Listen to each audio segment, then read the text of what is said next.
Oke. Bagaimana Ibu Fadliah? Ya, pengamat. Oke.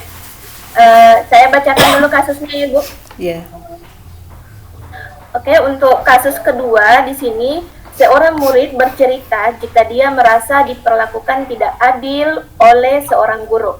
Guru tersebut membuka les privat, dan sebagian besar murid di kelas mengikuti les privat tersebut, kecuali murid tersebut. Murid tersebut merasa tidak nyaman ketika guru sering menyindir murid yang tidak mau ikut les privatnya. Bahkan, murid tersebut juga merasa bahwa nilai yang diberikan pun tidak adil. Para murid yang mengikuti les guru tersebut mendapatkan nilai yang lebih baik dari murid tersebut. Bagaimana cara Anda menanggapi hal ini? Mari kita laksanakan coachingnya.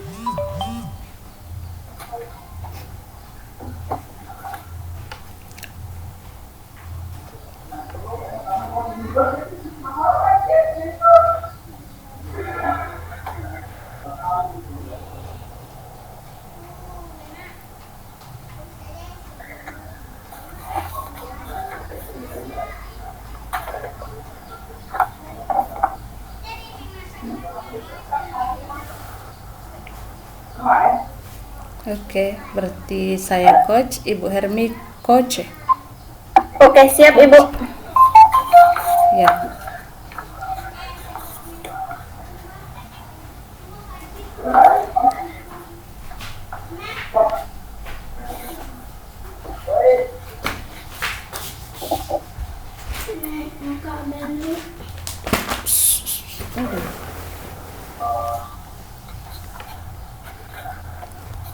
Assalamualaikum Nak Hermi. Waalaikumsalam Ibu. Bisa ngobrol sebentar Nak? Bisa Bu, bisa. Ya, ini Ibu lihat, kenapa kayaknya agak tidak bersemangat ya? Iya Bu, begini, belakangan ini saya merasa tidak nyaman dalam suatu mata pelajaran. Hal tersebut sangat mengganggu pikiran saya Bu. Oh gitu, kira-kira apa yang bisa Ibu bantu dan apa yang kamu ingin capai di akhir ngobrol-ngobrol kita ini Nak? Saya ingin mendapat solusi dari masalah saya ini Bu. Oh itu, oke. Terus ada lagi yang ingin kamu capai?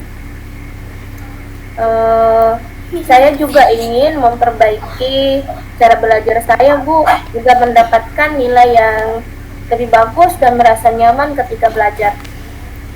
Oke, baiklah. Sebelumnya, bisa kamu ceritakan hal apa yang membuatmu merasa tidak nyaman dalam satu mata pelajaran? Saya sebenarnya bingung Bu. Saya merasa belakangan ini saya diperlakukan tidak adil oleh seorang guru Bu, dalam hal pemberian nilai ulangan. Apa yang membuatmu merasa tidak adil dari guru tersebut? Begini Bu, guru tersebut membuka les privat, dan sebagian besar murid di kelas saya mengikuti les privat tersebut, tetapi saya tidak mengikutinya Bu. Oh gitu. Oh ya, bisa jelaskan lebih lanjut apa yang membuatmu merasa tidak adil dengan gurumu membuat les privat tersebut? Sebenarnya saya merasa bahwa nilai yang diberikan tidak adil. Para murid yang mengikuti les guru tersebut dikasih nilai yang lebih baik daripada saya. Oh begitu rupanya. Baik, Ibu mulai memahami sekarang. Selain nilai yang kamu dapatkan dari ulangan, hal apa lagi yang membuatmu merasa tidak nyaman? Sebenarnya saya juga merasa tidak nyaman ketika guru suka menyindir murid yang tidak mau ikut les privatnya Bu. Boleh Ibu tahu seperti apa bentuk sindiran tersebut? Biasanya beliau berkata, anak-anak dapat mengikuti les privat apabila memiliki kesulitan dalam belajar. Apa yang membebani pikiranmu setelah guru tersebut berkata demikian? Saya jadi merasa guru tersebut menyindir saya Bu, karena saya tidak ikut les privatnya. Oh, itu rupanya. Iya Bu, saya merasa tidak nyaman. Saya menjadi berpikir kalau teman-teman saya mendapatkan nilai yang lebih baik karena mengikuti les privat tersebut. Nah, selama ini langkah-langkah apa yang telah kamu lakukan untuk mengobati rasa ingin tahumu tentang hal itu? Begini Bu, sebenarnya untuk mengobati rasa ingin tahunya, saya bertanya kepada teman-teman yang mengikuti les privat tersebut. Apa yang kamu tanyakan?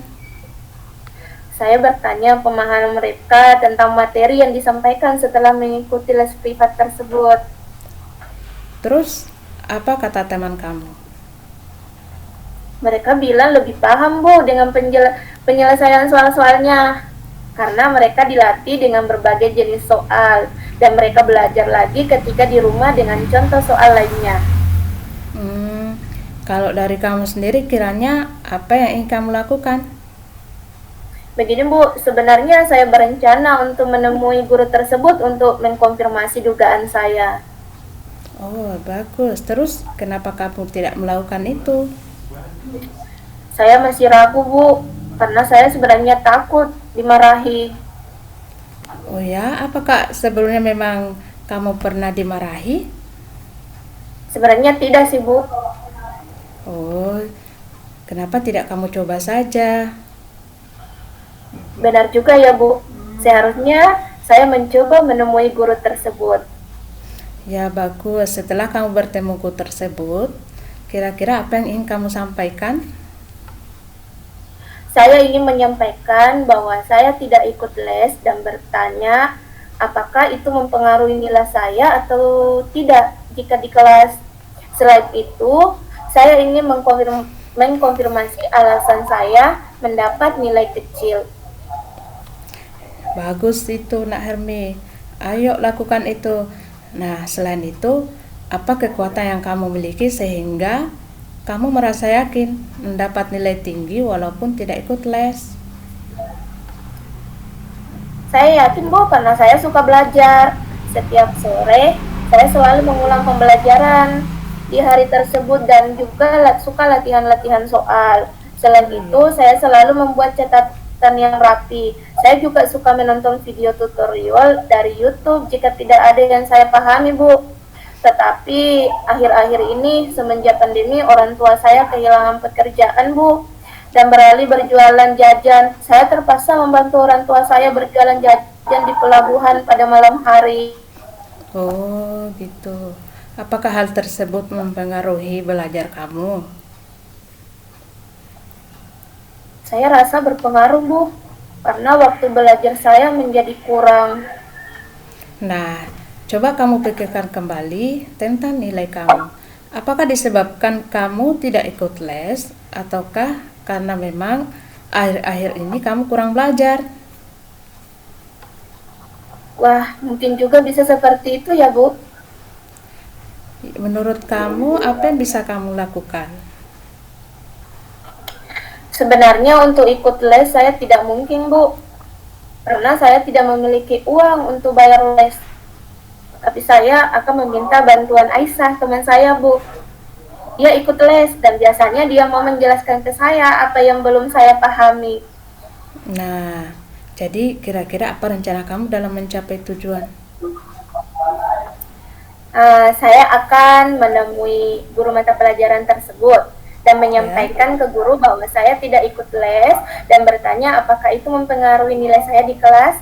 Kemudian saya akan mengkonfirmasi jawaban tes yang diberikan dan saya akan belajar lebih giat lagi, Bu, sehingga saya mendapatkan nilai yang tinggi walaupun saya tidak ikut les.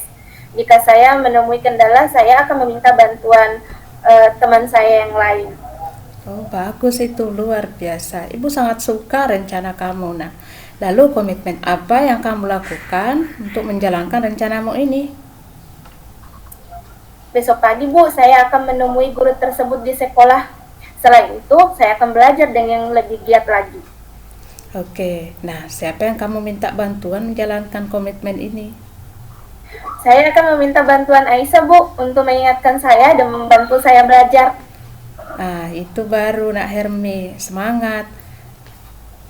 Terima kasih, Bu, sudah meluangkan waktu untuk mendengarkan cerita saya. Oke, sama-sama. Yang rajin belajar ya.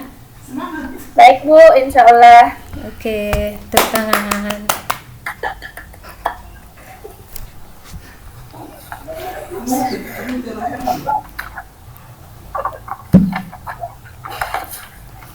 Ibu Patlia. Iya, berdasarkan percakapan antara coach dan coachi, yakni Ibu Lina dengan Hermi ya, Iya, Ibu Bu. Hermi. Nah, di sini kita bisa melihat tujuan penyampaian coachingnya secara bagus karena memenuhi model Tirta. Kemudian untuk bagian identifikasi, yakni memberikan pertanyaan umpan balik seperti kira-kira apa yang bisa Ibu bantu. Kemudian baiklah, sebelumnya bisa kamu ceritakan apa yang membuatmu merasa tidak nyaman dalam suatu pelajaran, dan berikutnya apa yang membuatmu merasa tidak adil dari guru tersebut. Nah, untuk pertanyaan seperti rencana aksi, memberikan pertanyaan dan umpan balik mengenai rencana aksi coach dalam menyelesaikan permasalahan, seperti apa yang membebani pikiranmu setelah guru tersebut berkata demikian. Kemudian apa yang kamu tanyakan pada temanmu. Terus